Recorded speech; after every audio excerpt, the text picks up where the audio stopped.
말 그대로 이제 판이 수렴을 하고 있는 겁니다. 수렴. 그러니까 서로 부딪히고 있는 그런 상태라 보시면 돼.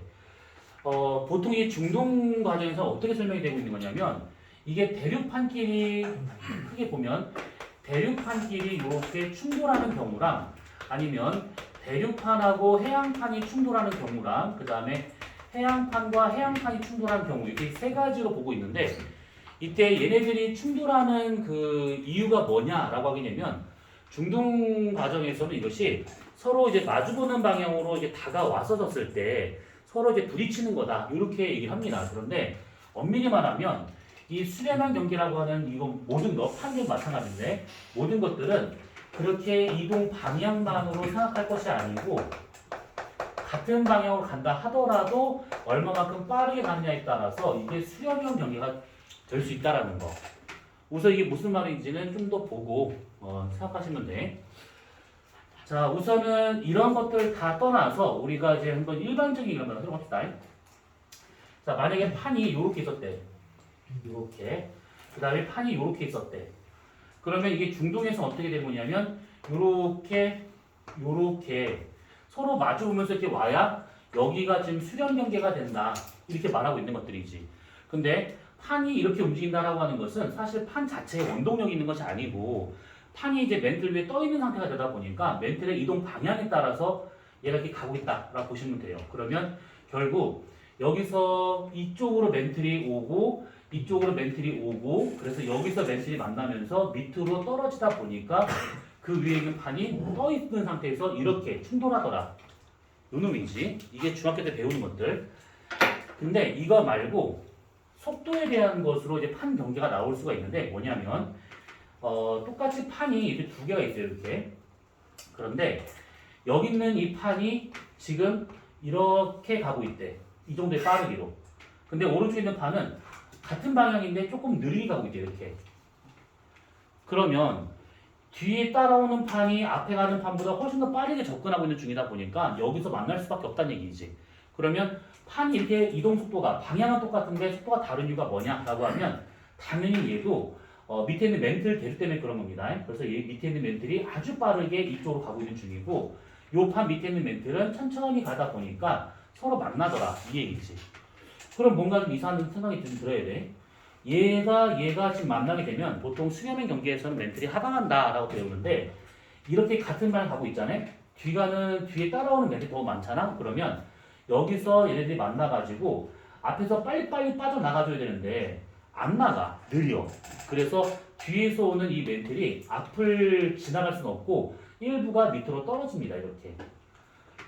그래서 이렇게든 간에 수렴형 경계가 발생이 된다고 하면 결국 멘틀 하강부에서 나타날 수 있구나 라고 생각하시면 돼요. 요게. 어려운 내용 아니까 이해되지? 이렇게. 그러니까 수렴될 수 있는 경우는 마주보면서 서로 다가오거나 아니면 같은 방향을 가더라도 뒤따라가는 반이 좀 빨리 간다면 수렴 경계가 가능하다라고 생각하시면 돼요. 자, 그러면 여기서 우리가 이제 하나하나 이제 보도록 합시다. 자, 첫 번째.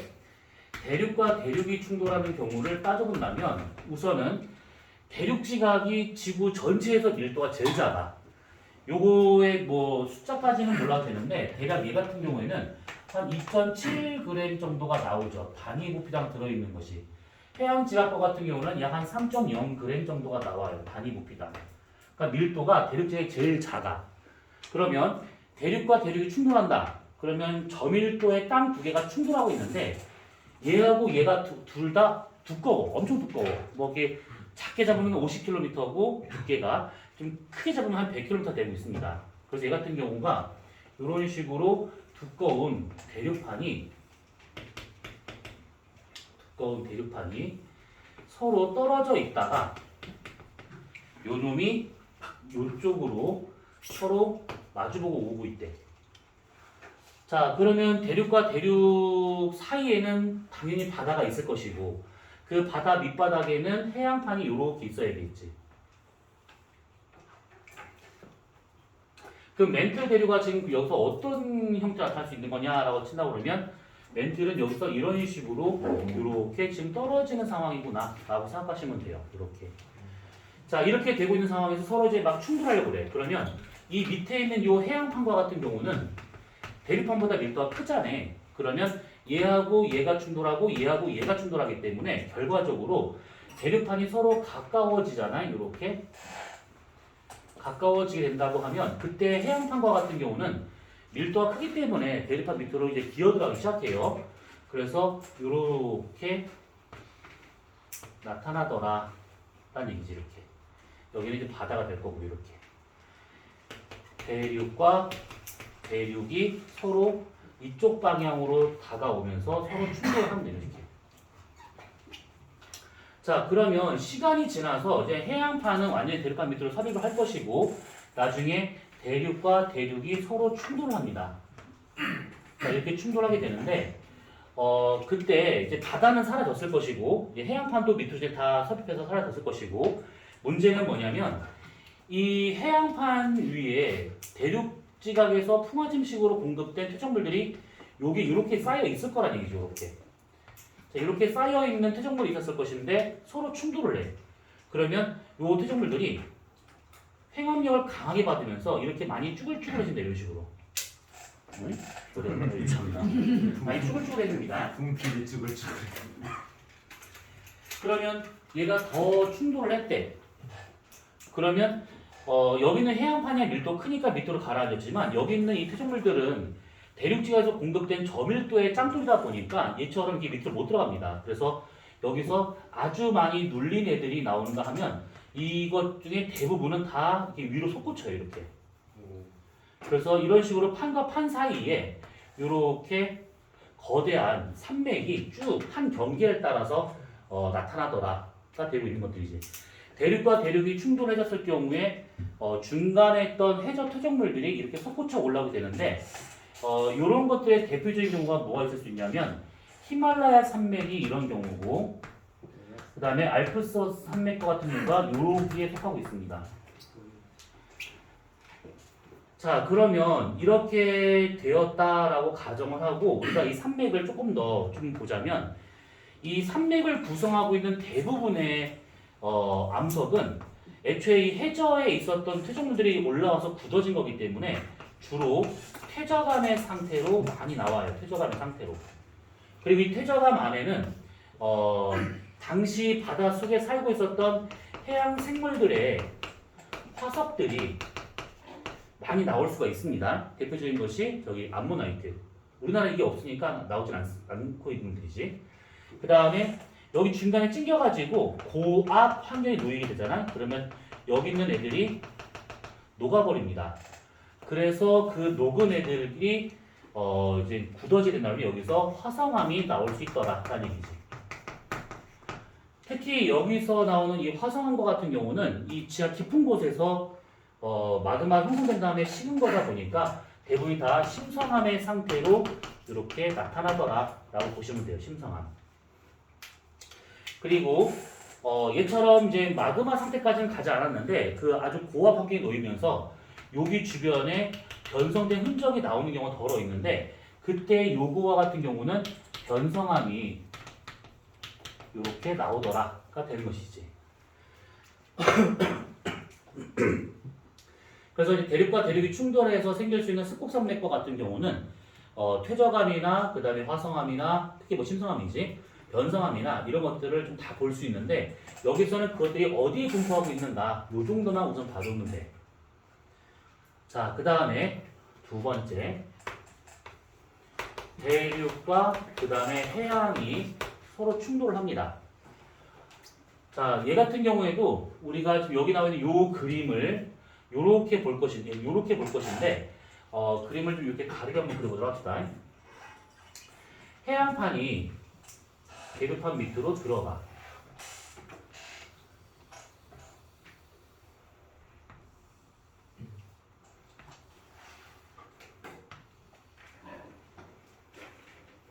자, 요 놈이 지금 해양판이 되고 있는 중이고 여기가 대륙판이 되고 있습니다. 자, 그럼 밑에는 이제 매듭이 돼야겠지. 자, 해양판이 이렇게 섭입을 해가지고 이제 대륙과 충돌하면서 이제 섭입을 하면서 이제 쭉 들어가. 그럼 이때 이 해양판하고 대륙지각 또는 해양판하고 멘틀이 부딪히는 요 구간이 생깁니다. 요 구간. 여기 면이 되기 면. 해양판이 면으로 들어가기 때문에 이제 면의 형태로 나타나게 되는데 요것을 보통 뭐라고 그러냐면 베니오프라는 사람이 처음 이걸 정리하다 보니까 지 이름을 따가지고 베니오프대라고 말을 해요. 이것은 뭐 섭입대 정도로 생각하시면 돼. 자, 우선은 이렇게 되고 있는데 여기에서 이제 해양판이 쭉 섭입을 하다 보면 이 베니오프대를 따라서 쭉 들어가다 보면 여기에서 지각이 막 뚝뚝뚝 부러져 막. 그래서 이렇게 지각이 부러지면서 아주 강한 진동이 나타날 수 있는 이런 것들 보통은 지진이라고 할 수 있는 것들이 지진.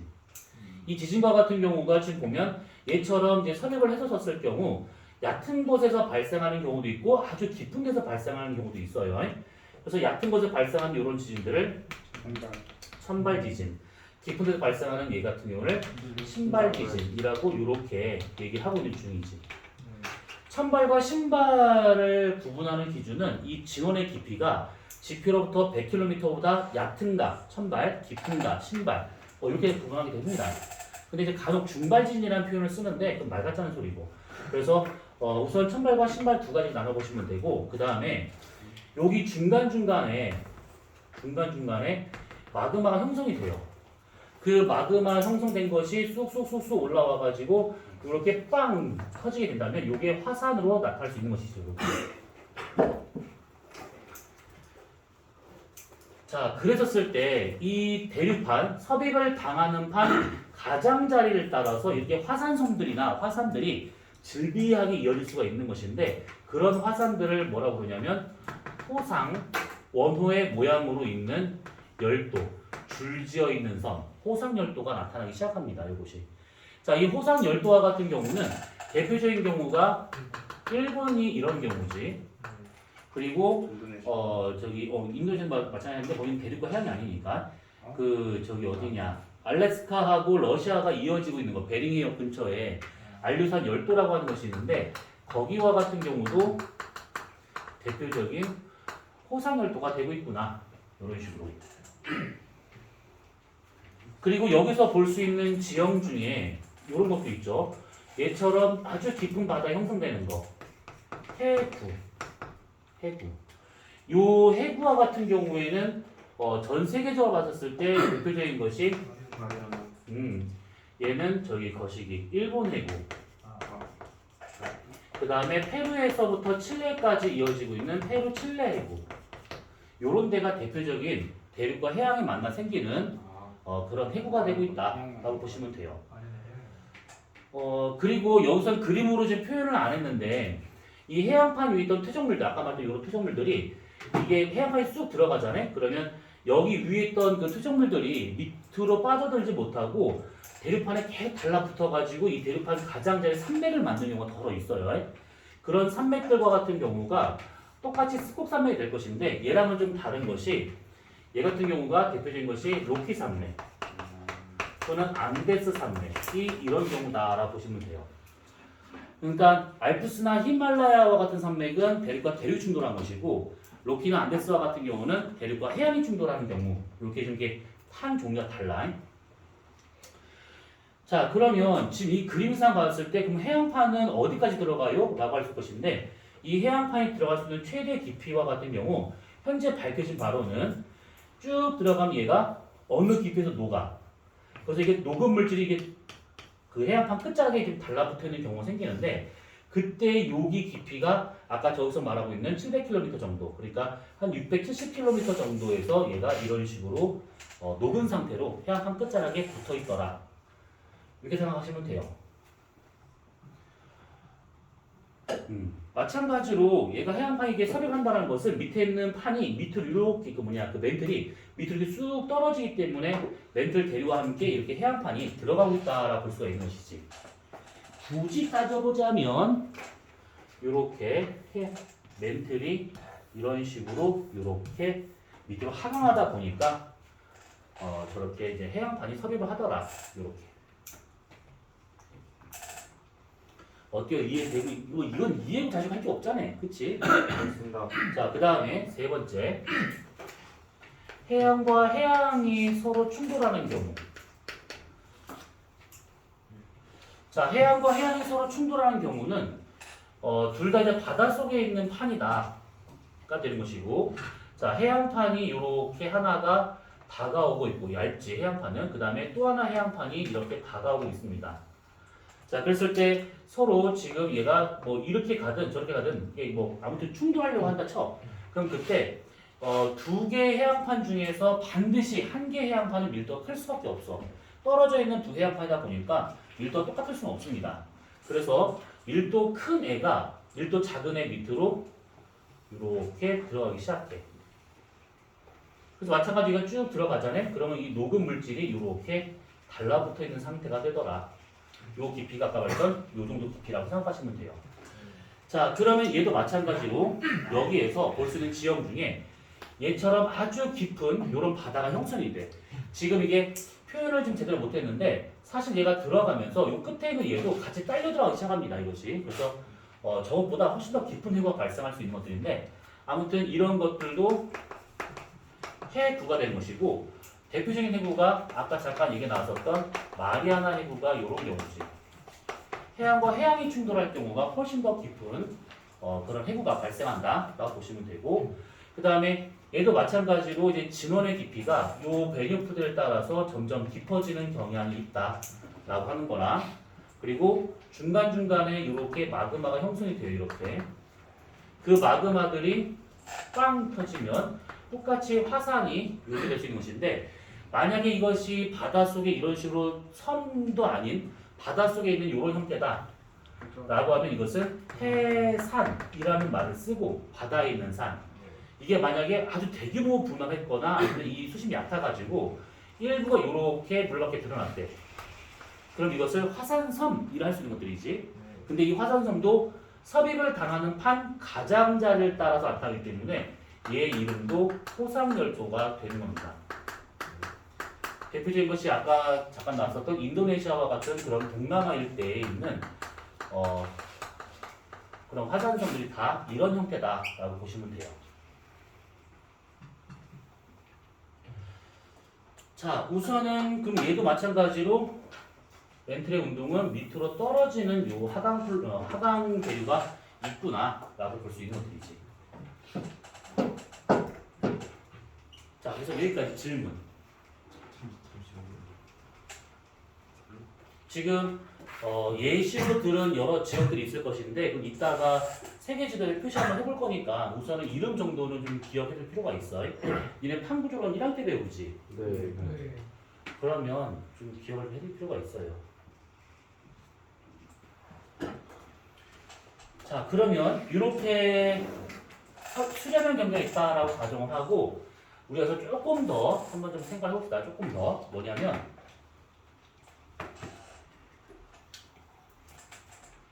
섭입을 하는데 얘처럼 이제 섭입을 하는데 이 섭입을 하는 판의 요 기울기 요거 이것을 섭입각이라고 하는데 섭입각 이 섭입각도와 같은 경우가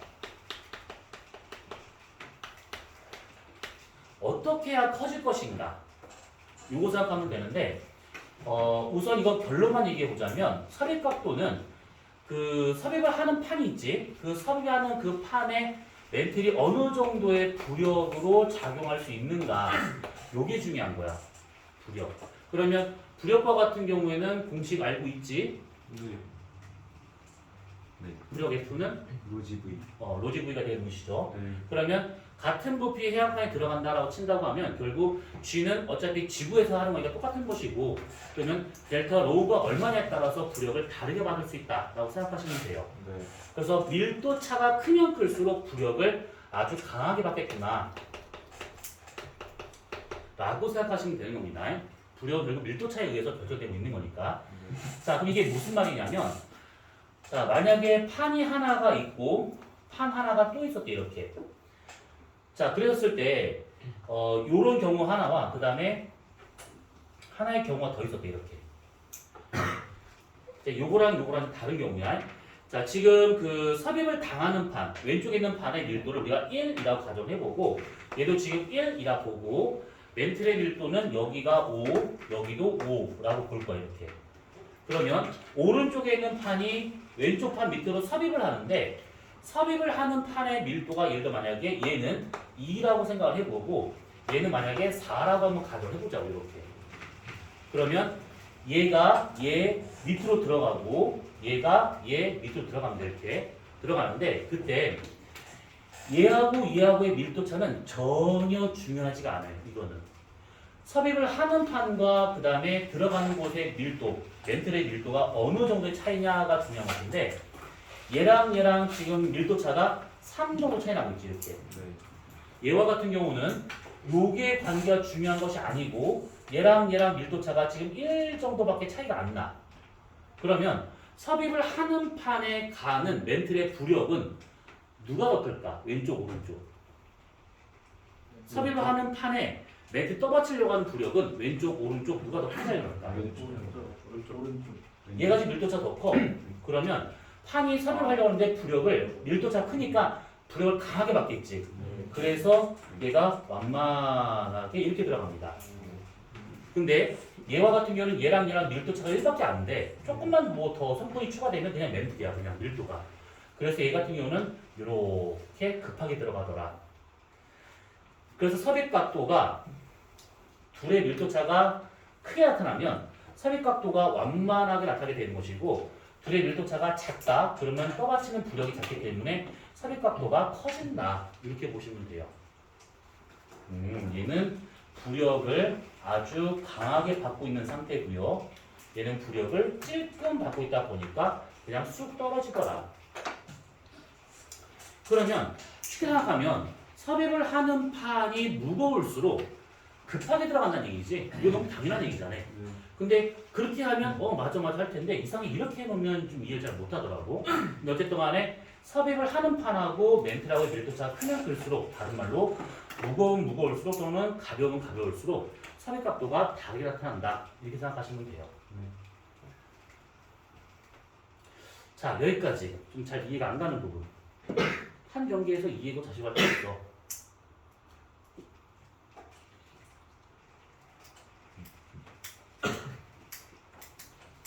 끝. 수련 경기 그러면 이렇게만 보기로 합시다. 자 그러면 시간이 좀 애매하게 남긴 했는데 그냥 좀 쉬었다가 발사하고 오도록 합시다.